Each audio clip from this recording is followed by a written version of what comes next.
اب قرآن حضرت انسان نے صرف اور صرف گھر میں سجانے کے لیے، غلاف جڑانے کے لیے یا اپنی بیٹی کو رخصت کرنے کے لیے رکھا ہے۔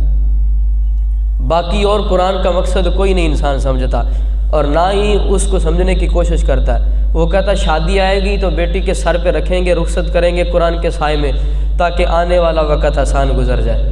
میرے بھائی ان چیزوں سے فائدہ نہیں ہوتا، بلکہ آپ بیٹی کو قرآن سکھائیں، آپ بیٹی کو حیا سکھائیں، آپ بیٹی کو پردہ سکھائیں، آپ بیٹی کو شریعت سکھائیں، آپ بیٹی کو نبی کریم صلی اللہ علیہ وسلم کی سنتیں سکھائیں، قرآن کا علم دیں، قرآن پڑھائیں، اور پھر علم دین اسے دیں تاکہ اس کی زندگی اور زیادہ آسان ہو سکے اور زندگی گزارنے میں اسے کوئی مشکل پیدا نہ ہو۔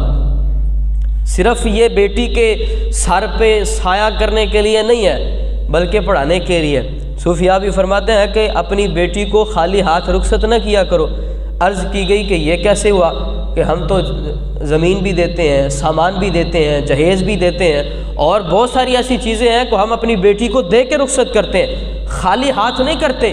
جتنی انسان کی طاقت ہوتی ہے اتنا کچھ دے کر ہی بیٹی کو رخصت کرتے ہیں۔ فرمایا اس کا مطلب یہ نہیں ہے کہ بیٹی کو آپ خالی ہاتھ رخصت کر رہے ہیں، مراد یہ نہیں کہ آپ سامان دے رہے ہیں، مراد یہ نہیں کہ آپ جہیز دے رہے ہیں، مراد یہ نہیں کہ آپ زمین دے رہے ہیں، مراد یہ نہیں کہ آپ اسے جو ہے وہ پیسے دے کے بھیج رہے ہیں۔ فرمایا اگر تم نے اپنی بیٹی کو حیا اور شریعت نہیں سکھائی تو سمجھ لو اپنی بیٹی کو خالی ہاتھ ہی رخصت کیا ہے۔